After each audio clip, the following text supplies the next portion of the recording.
Hello students and welcome to the video number 11 for the topic molecular genetics, evolution, and population ecology. Now, let's discuss the survivorship curve.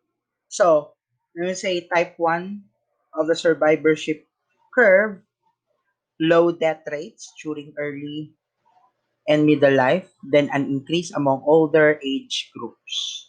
So, we have an example here. So, we have human beings, no?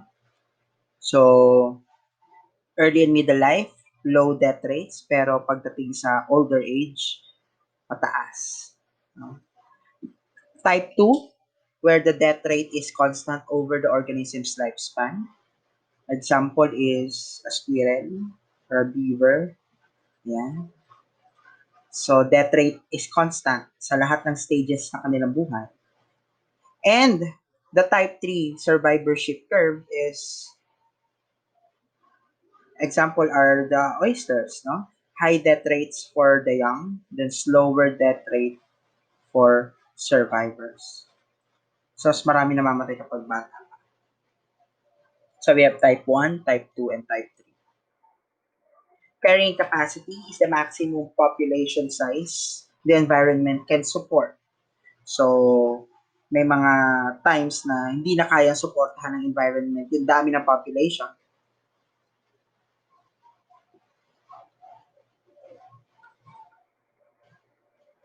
So, an analogy of carrying capacity is this. So, this is the population or and how the population consume. There's an overshoot, and this is the carrying capacity. Another representation is this. It's like you're filling up a broken pail, no?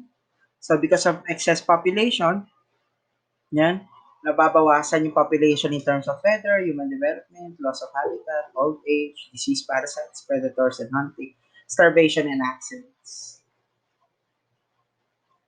So ang carrying capacity hanggang dito lang.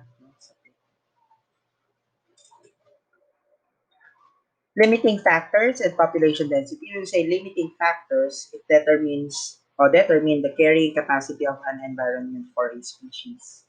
So in terms of population size, it can be limited by and competition, predation, parasitism, and disease. Okay, which these three are density dependent, while the natural disaster and unusual weather is density independent.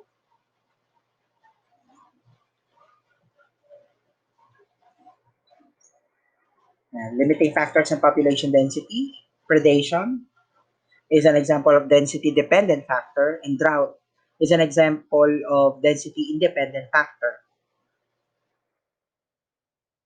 So what are the effects of population growth? So we have the positive effects. It can have our economy boost, no? Human resource and innovations. While the negative effects of population growth is depletion of non-renewable resources, waste generation, pollution, to land, air, and water, diseases, depletion of ozone layer, threat to biodiversity, deforestation, degradation, food shortage, and global warming. Yan. Another is we have pollution, can be water, land, and air that can cause diseases, and eventually global warming. So food shortage can lead to land degradation. So this is the last video for the topic molecular genetics, evolution, and population ecology. I hope you finish all the videos and answer the MS forms. Remember, please follow the protocol. First, watch the video from start to finish. Second, like the video. Third, is comment your learnings and discoveries after watching the video. And fourth is answer the MS form which is designated to each video. Okay, I hope you learned something from the series of videos and God bless to all. Thank you for listening.